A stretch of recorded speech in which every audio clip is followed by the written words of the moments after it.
Plus habituée au romantisme, l'italienne salle de l'Opéra de Tours se voulait pour un moment victorieuse, festive, liturgique, royale et dominicale, avec les Te Deum de Jean-Baptiste Lully et Marc-Antoine Charpentier, compositeurs au destin croisé. J'ai voulu mettre en miroir le Te Deum dans la version de Lully. C'est paradoxal, on connaît bien Lully, on ne connaît pas son Te Deum, on connaît moins Charpentier, mais on connaît très bien son Te Deum. Et donc l'idée, c'était de mettre ces deux œuvres sur le même texte en miroir. Et les deux parcours sont très intéressants parce que Lully est un musicien italien qui est venu faire fortune et qui est venu justement atteindre les plus grands honneurs à la cour de Louis XIV. Et Charpentier, musicien français, qui lui est parti se former en Italie et qui finalement a apporté avec lui un style qu'on pourrait maintenant qualifier de style plus italien.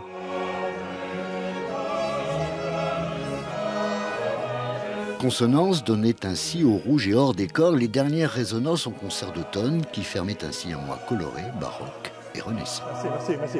Est-ce que ce P peut arriver avant le temps? Pa. C'est la voyelle qui arrive sur le temps et le P arrive avant le temps. Consonance en opposition à dissonance est une formation tourangelle et ses voix et instruments se mêlent avec précision autour d'un même texte que l'on habille de musique souvent chantée et jouée le dimanche, le Te Deum. C'est clair que Lully, on est dans une musique, on va dire, de célébration du pouvoir. Le Te Deum est un texte de louange, c'est sûr, de célébration, mais en plus, dans son style musical, c'est vraiment une musique de puissance, de pouvoir, etc., d'autorité, je dirais, hein, qui rejoint un peu finalement le message politique aussi que son bienfaiteur Louis XIV voulait faire passer. Et Charpentier dans une vision plus intimiste, plus humaine, on va dire, plus touchante. Marc-Antoine Charpentier sera sans le savoir l'ambassadeur de l'Europe et de la télévision à une époque où l'écran magique était encore en noir et blanc.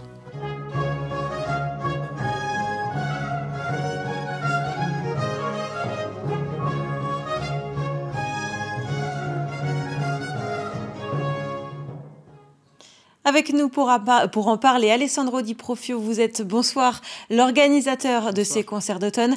Le bilan est très positif. Effectivement, il me semble, oui. C'est vrai qu'on n'a pas encore terminé de compter les chiffres, donc on va voir. Est-ce qu'on sera aussi bon que l'an dernier? Parce qu'on avait totalisé 7500 spectateurs, donc c'est vraiment énorme. Mais là, j'ai vu vraiment plusieurs fois la salle pleine et la salle debout. Ça, c'est effectivement extrêmement important. Vraiment, l'enthousiasme du public, c'est quelque chose qui m'a beaucoup touché. Quand on regarde la programmation de ces concerts, on remarque la jeunesse des musiciens. Vous donnez un coup de jeune par les interprètes, mais également par l'interprétation. C'est un petit peu une réactualisation des œuvres. C'est une volonté globale. Déjà, c'est vrai qu'on a en fait un tarif extrêmement favorable pour les jeunes parce qu'ils peuvent venir avec 5 €. Donc, c'est vraiment un tarif pour eux, conçu pour eux. Donc, on travaille beaucoup avec l'université, avec le conservatoire. On a lancé un cycle vraiment dédié aux jeunes, donc qu'on appelle le tremplin, qui nous accompagnait pendant tout le festival. Et effectivement, on retrouve aussi les jeunes parmi les professionnels, donc dans tous les ensembles. Effectivement, ce sont des ensembles avec une moyenne d'âge qui parfois est plutôt entre 20 et 30 ans. Et effectivement, comme vous le disiez aussi, il y a une volonté de dépoussiérer cette musique avec beaucoup d'énergie, beaucoup de passion.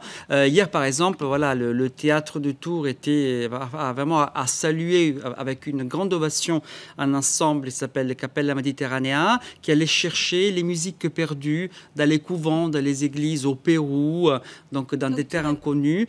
Et c'est une musique vraiment extrêmement festive, extrêmement joyeuse. Donc voilà, c'est la marque de fabrique des concerts d'automne, de communiquer cette joie de faire la musique ensemble. Donc Tours est vraiment une référence en matière de musique baroque ancienne également? Tours est une référence depuis longtemps, parce qu'effectivement, il y avait des personnalités qui ont beaucoup fait pour la musicologie, pour l'enseignement, pour la formation, qui ont créé des ensembles. Et de plus en plus, il y a des musiciens qui quittent les grandes villes, notamment Paris, pour s'installer ici. Donc vraiment, c'est devenu une ville de la musique et des musiciens. Et donc évidemment, c'est quelque chose qu'on veut mettre en avant. Donc chaque année, on retrouve les grands ensembles qui sont basés en Touraine. Donc le public, il est extrêmement fidèle, extrêmement attaché à ces ensembles. Et parallèlement, effectivement, les invités, donc avec les invités de marque qui ont une grande réputation internationale et qui animent et qui enrichissent cette programmation. Merci beaucoup, Monsieur Di Profio, d'avoir été avec nous. Merci à vous.